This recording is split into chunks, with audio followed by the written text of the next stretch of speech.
everyone to focus and breathe.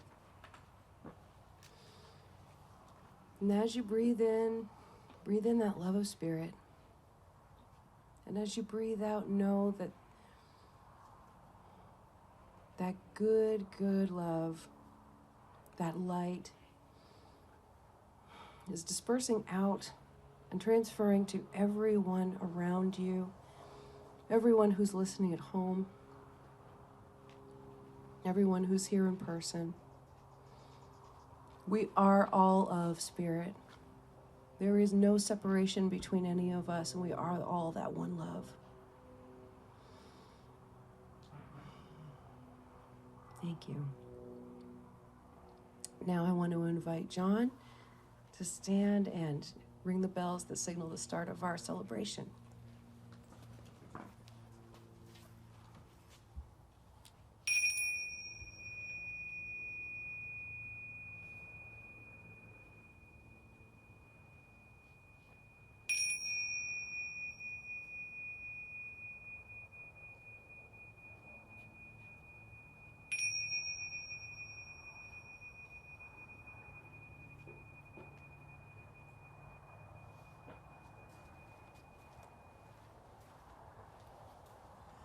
Good morning. On behalf of Rev Donna Maurer, your Board of Trustees, your Practitioner Corps, I'm privileged to welcome you this morning to the Sonoran Desert Center for Spiritual Living. Whoever you are and wherever you are on your spiritual path, you're truly welcomed here. Here you will be validated, supported, and encouraged to be all you were meant to be. Our vision statement is love in action, every day in every way. We express this love by learning and living the principles of the science of mind.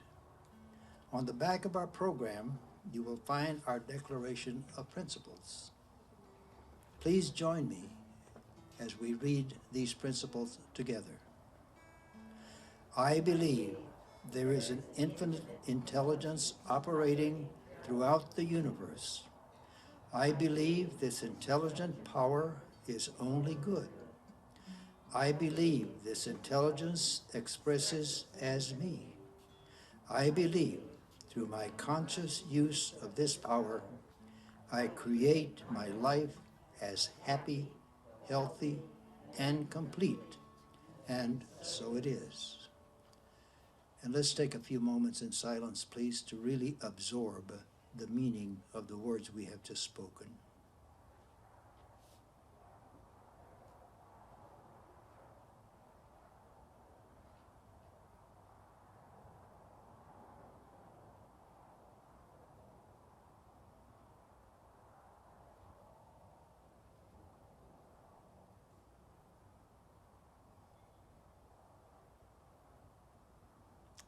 Thank you.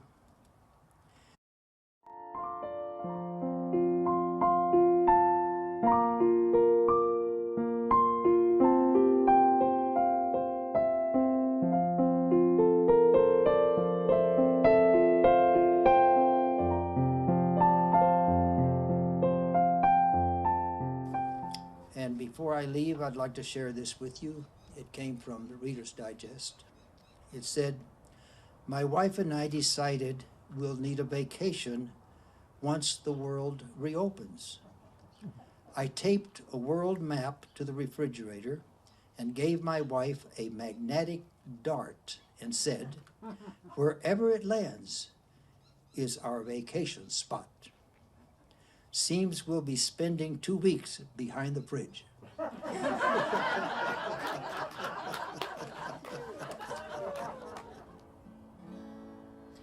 As above,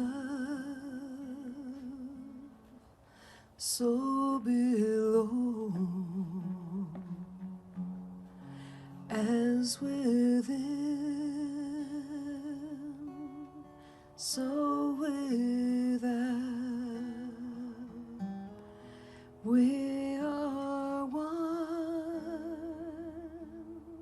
we are whole. Peace be to you. safe, and the arms of God we will find our strength in the arms of love. We will find our care and our grace as above, so below, as within, so without. We are one,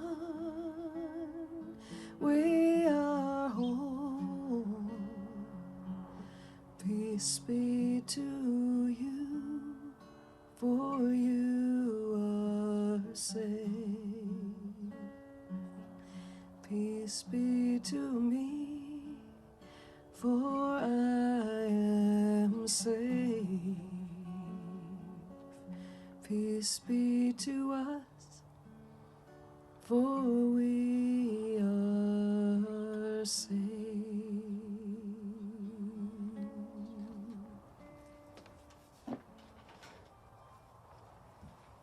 Good morning, everyone.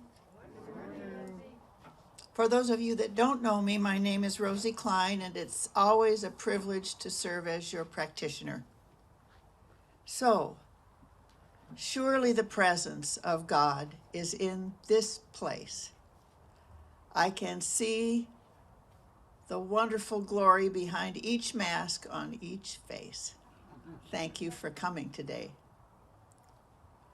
I'd like to read some things out of this wonderful little book called Keys to Wisdom.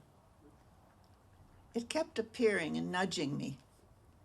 And it was given to me by our dear Rev Donna the month after we graduated.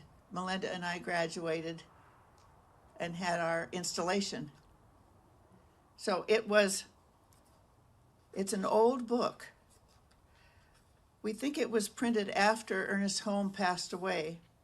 The first printing was October 1965, and the last December 1979.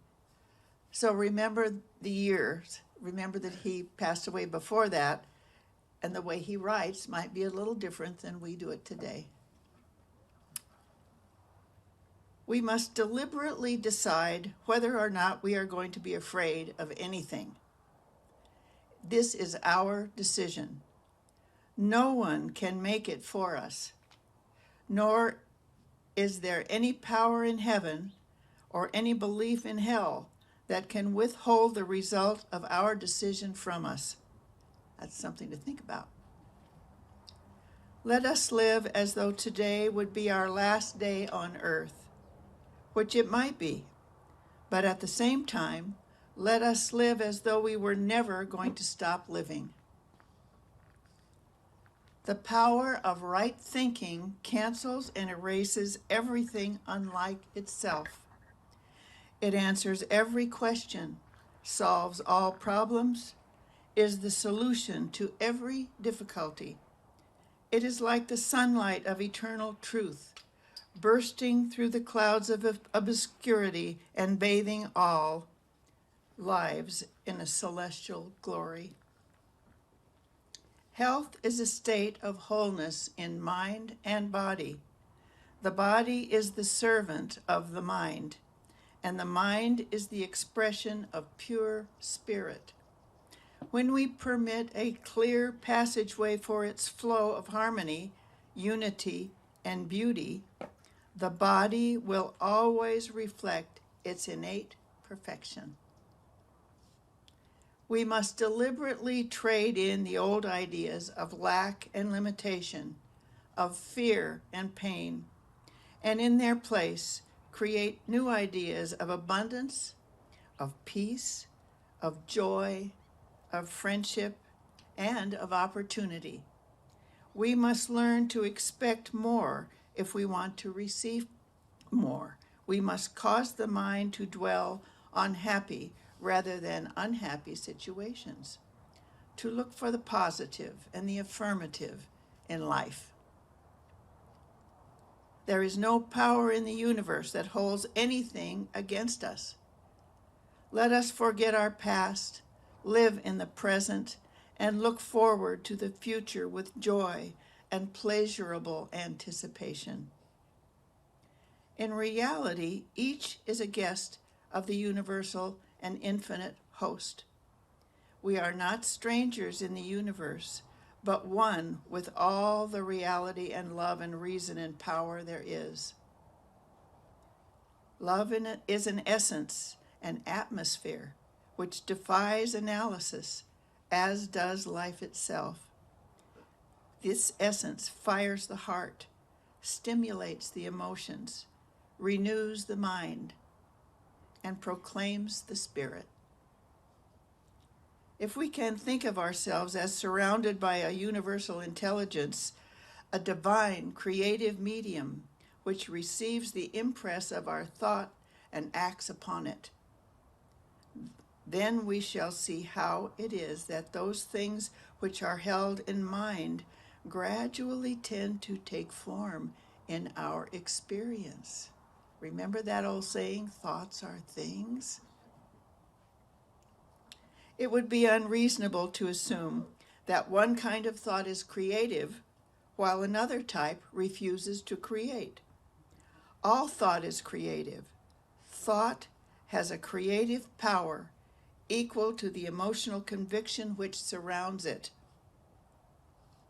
And if that thought and emotional conviction is fear, there will be created that type of condition.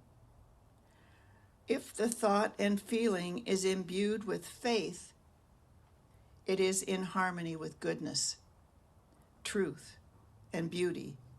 It will create a salutary kind of condition. And that is all. Weren't those great? I love this little book. Thank you, Donna. Take a deep breath. And so let us know together that on this beautiful, sun-filled, dapple shade day, we are so grateful. We live in a spirit of gratitude and love. We celebrate this day in harmony, together, as we look forward to a future that is free of any condition that is uncomfortable, that beyond all effects, this is a perfect world. We are perfect in it, and so it is. Thank you.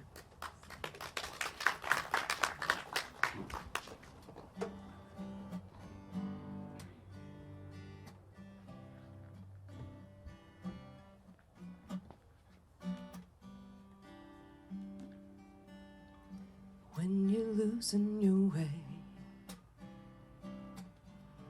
when it's too much to take, when your will is broken, I'm here.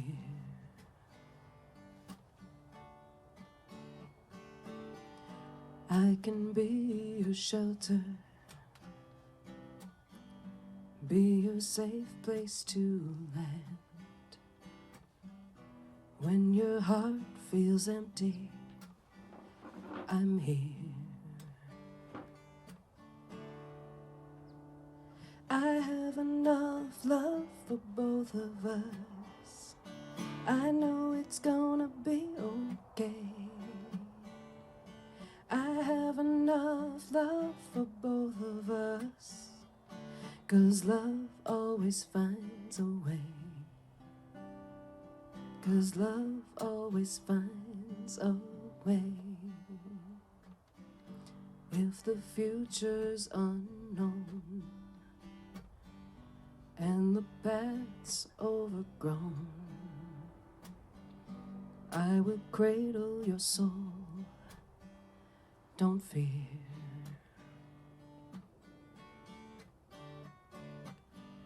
Though you don't have the answers, may not know where to go, what you need is inside you. Just trust, and you'll know I have enough love for both of us. I know it's gonna be okay. I have enough love for both of us, 'cause love always finds a way. Yes, love always finds a way. Yes, love always finds a way. Yes, love always finds a way.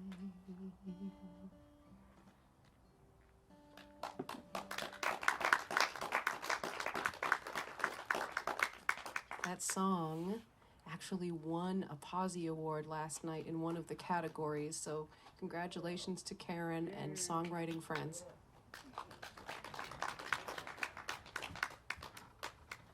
Well, good morning, everybody. And we are continuing our theme, and all shall be well. As I told you last week, that was the response that Julian of Norwich received when she had a direct revelation from God or Jesus or whoever was responding to her, because she was asking about suffering.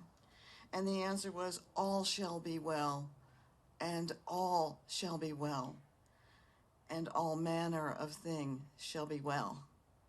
And for Julian, this meant that no matter what the appearance might be, the truth is that God is all there is, and God is love, and all matter of thing shall be well when we awaken to the truth of our own divinity, much like what Rosie read this morning. Very, very similar.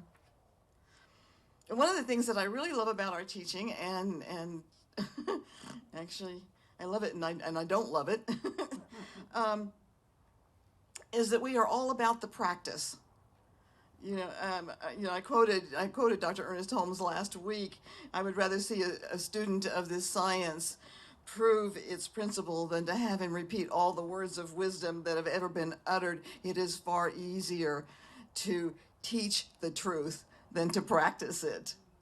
And I love that statement because it's very true. And this is a religion of practice. It's a philosophy of practice. And I think that sometimes people say, well, why don't more people come to Science of Mind? It's this great philosophy. Because it's work. We don't say just come Sundays and then we won't see you until next week. We give you assignments. I have one today in the bulletin. We ask that you take this home and put it into your practice so that you can be a change agent in the world. That's what this whole thing is about.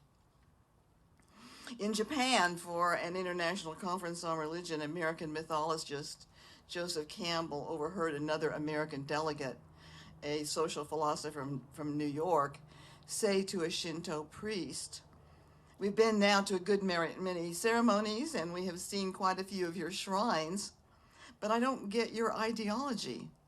I don't get your theology." The Japanese priest paused in deep thought and then slowly shook his head.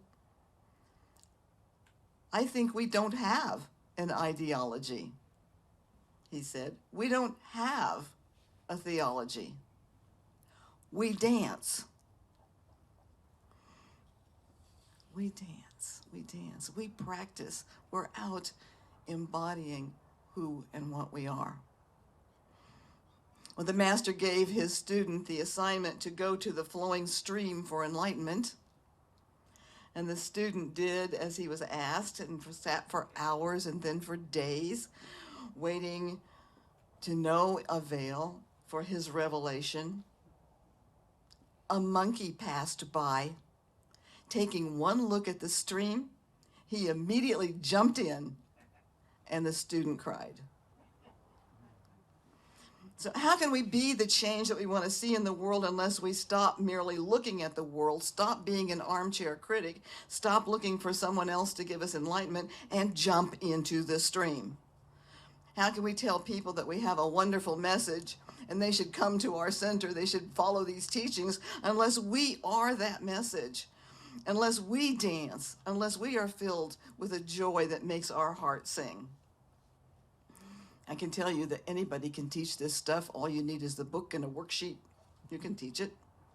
Anyone can read about it. Anybody can agree with it. But if that's as far as it goes, there will be no inner change to a happier life, and therefore there's going to be no change in the outer world of affairs. So our topic today is ready to receive, and it is in the practice of our teaching that we prepare ourselves to receive the good that is already ours. We know we're here by divine appointment. We know that this stuff works. But now we go into the practice. We can get our hands a little dirty, and that's a good thing. So let's begin by looking at some of the premises we teach. First, that there is an infinite intelligence, a divine mind, from which the manifest world is formed. Starts in the unseen. And we call that mind God, the mind of God. And the nature of this divine intelligence is that it is only good. Only good. And second, being expressions of God, we are part of this unlimited good. You know, I love to say that if God is infinite, then by definition, we must be what God is, because you cannot have something that's infinite and something else. So, and third, that there is a law of mind that we may consciously use and direct to bring this good into our experience. That's the practice. Every minute, every moment, we are literally creating our life and our experiences by our thoughts and our beliefs, and those life experiences are mirroring back to us the thoughts and beliefs that we carry. So as we align our thoughts with the infinite nature of good, then we partake of a greater good, and our experiences reflect the divinity of both ourselves and our spiritual universe. So you and I have a spiritual toolkit, you know, and it includes things like affirmations. How many's got one on your mirror? I do, yeah. There's short positive statements that we put in obvious places as reminders, or we carry in our pocket or purse. And we have meditation, which is sitting in the silence, contemplating that which we cannot see, and allowing that intuitive intelligence to bubble up from deep within us. But also in our spiritual toolkit, we have a tool that encompasses both meditation and affirmation, and it's what we call spiritual mind treatment or affirmative prayer. And at least once a year, and sometimes more than once a year, I like to go through what a spiritual mind treatment is, so that we can all do our own spiritual mind treatment and begin to see the results in our lives. So Ernest Holmes gave us an outline to work with, and it's been honed through the years into 5 steps. And I'll share something that most people don't know, because I was telling Melinda that, you know, one of the things that I have is a lot of wisdom from people that were first and second generation Ernest Holmes people, because I was in Los Angeles at the hub of it at the time, or a little bit later than the time. But Ernest Holmes gave us the first 3 steps of treatment. And Dr. Orrin Moen, who was then director of education at the headquarters building in Los Angeles, he added the last 2. And I know because he was a friend of mine and he told me. But he said he added the last 2 steps, which are Thanksgiving and release, because he felt like Thanksgiving should be a part of any spiritual practice. So this simple technique that we have, spiritual mind treatment, moves us from intellectualizing and talking about spirit into the practice so that we can see the results in our lives. So I have a handout. It's I think is it blue or green? I don't know. One of them is blue, one's green. Yeah, the blue one. And I just thought maybe we could just go through these. Like I said, I try to do this at least once a year to catch everybody up. If you haven't done it, it's a refresher for those of us who know. But the first step is recognition. Recognition. And it's an affirmation of what God is, recognizing what God is. And we can use whatever words that we are comfortable with. You know, there's one mind, there's one life, there's one intelligence, one divine wisdom that's whole, perfect, and complete. And its attributes are love, truth, beauty, joy, harmony, love, abundance. So as we recognize God, then we begin to feel that oneness, that non-separation. And it leads us into our second step, which is unification. And we are unifying. Everything that we've said about God has to be true about ourselves. If there's only one mind, one life that is infinite, then we are expressions of that one.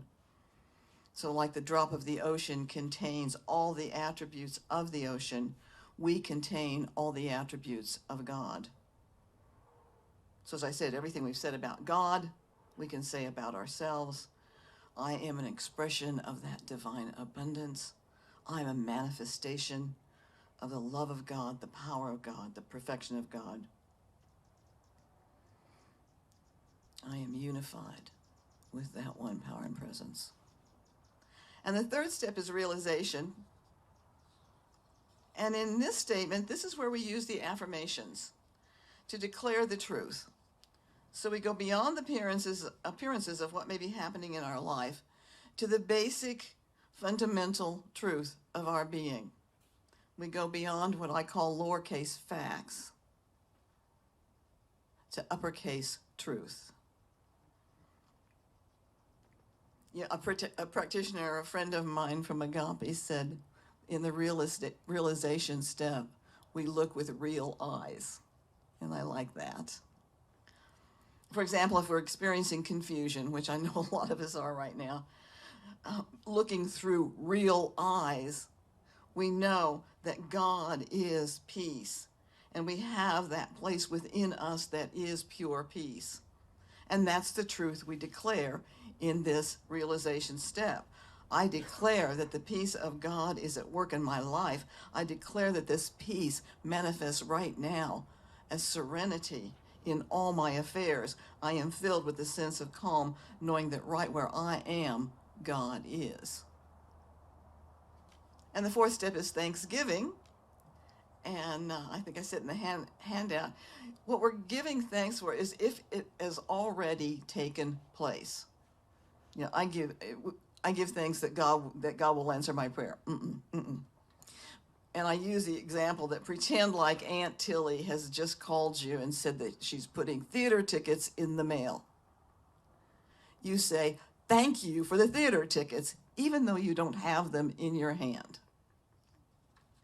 And that's the way we need to feel on our Thanksgiving step as we say thank you that this work has already been done.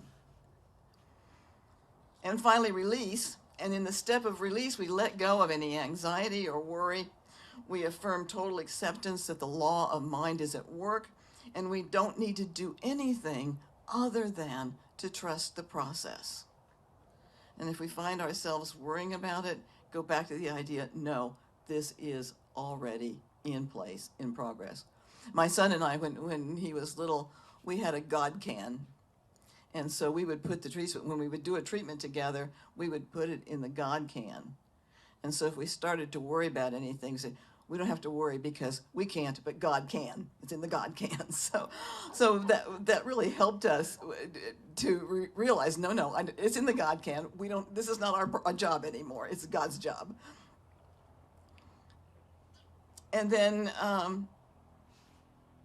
we just we might say something about, like, I release these words to divine mind to do its perfect work. And so it is. So those are the 5 steps of treatment. And on the other side of that little blue sheet, there is a place so that you can make your own. And the little green sheet is kind of an example of what a spiritual mind treatment might look like. But it's all in your own words. Don't think that it has to be perfectly worded. God does not speak English. God speaks heart. So if you're coming from that heart space, then the words that you write down or the words that you say out loud are exactly the words that will help you say yes to the treatment that you are giving. So as I said, our topic today is ready to receive. And when we practice with affirmations, meditations, and spiritual mind treatment, we've opened ourselves to be ready to receive the good that's always available. But ready to receive is also part of a statement. Somebody brought this up a couple of weeks ago, and I remembered it too, that when they said it. It's also a way to help you remember the 5 steps of treatment. Are you ready to receive? R, recognition. U, we say Y-O-U, unification. Ready, realization. 2, thanksgiving. And R, release. So are you ready to receive? That's your key, your little cliff note to your treatment work. So as I said, there's no right or wrong statements, but I do, it's very important that you speak in present terms, not will, not should. Right now, it's happening now, because we really only live in the present moment. And this is again, that language of God. This is the only language God knows, is present moment. So that's your assignment this week, is to write yourself a treatment and use it, and then kind of keep a little journal and see what's going on. Just give, particularly if you have a real demonstration. The results are right in your face, because it's fun to share those, and it's fun to see it happening. And the more that we see it happening in our lives, the more that we are conscious that the results are coming in, the more we believe it.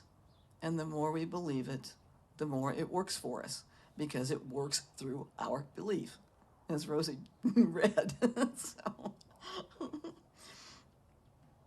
Well, Ernest Holmes said, in spiritual mind treatment, we declare our word, decree that it is the law whereunto it is directed, accept that it is now accomplished, and just as surely as day follows night, we will see results.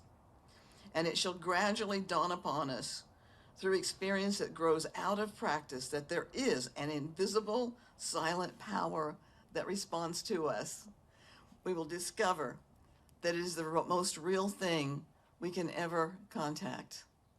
In the last analysis, we will know that we have touched deep within us the source of all life, God, which is the only healing power that there is.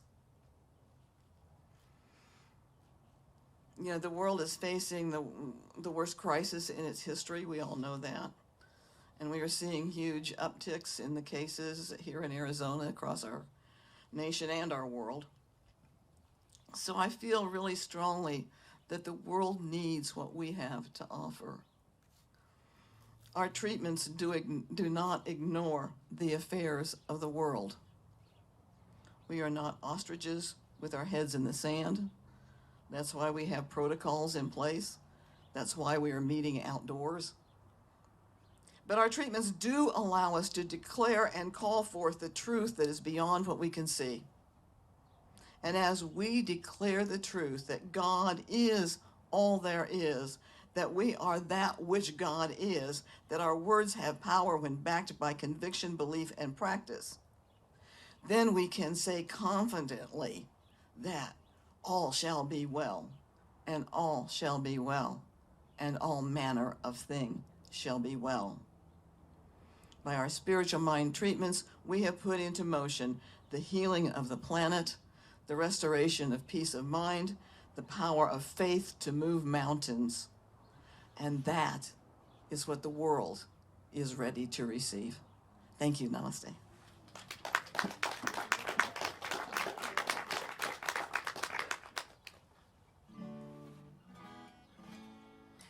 Lately I've been noticing how much I've been blessed with people to love, peace of mind and happiness.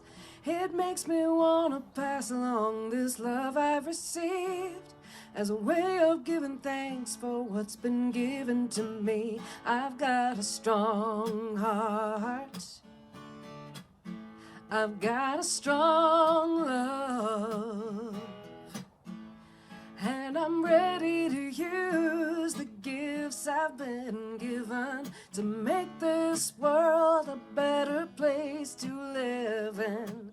Ready to use the gifts I've been given to make this world a better place to live in. I used to have a lust for more that bordered on greed, till I looked around and saw that I had more than I need. I thought I had to have it all before I could share, till I realized what's mine to give has always been there. I've got a strong heart, I'm ready. I've got a strong love, and I'm ready. And I'm ready to use the gifts I've been given to make this world a better place to live in. Ready to use the gifts I've been given to make this world a better place to live in. Are you ready to use your gifts? It may not make a difference that the whole world can see, but if I can show more kindness, that's what matters to me. I'm changing on the outside, finding gray in my hair, but the difference on the inside is, well, I don't care. I'm losing my desire to be what I'm not, and I've got what I want now that I want what I've got. I've got a strong heart, I'm ready. I've got a strong love, I'm ready. And I'm ready to use the gifts I've been given to make this world a better place to live in. Ready to use the gifts I've been given to make this world a better place to live in. And I'm ready to use the gifts I've been given to make this world a better place to live in. Ready to use the gifts I've been given to make this world a better place to live in. Yeah.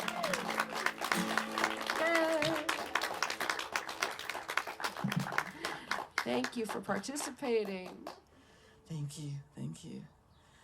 And let's close out this beautiful celebration, beautiful day, beautiful place. A special thank you to Doug Getchell and Tia, who own this and are allowing us to participate out here. Very, very special. They set it up and he mows the grass for us and makes sure everything is clean and beautiful.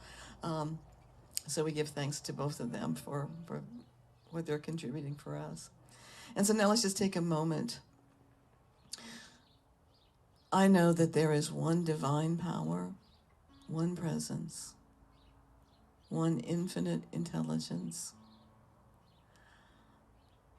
We call this power God, but it's known by many names. And we know the attributes of spirit are love, truth, beauty, joy, harmony, peace, abundance. And because we are expressions of that one, all of those attributes are ours by divine inheritance. So I declare right now that we take those beautiful attributes that we are, and in our own unique way, we share them with the world. That each step we take is spirit-driven, and we move ahead in love and in joy. I speak my word for anyone who is experiencing any kind of a problem or challenge to know that right where they are, God is, and the healing power of God is right there. I speak my word for the very quick release of vaccines, and that even more than that, as we stand strong in our belief, we can make a difference in this pandemic as well, and that we do so right now. I give thanks for the opportunity to speak my word this morning and to know that all is well. And I release these words to that law of mind to do its perfect work as we say together, and so it is. Thank you. Namaste.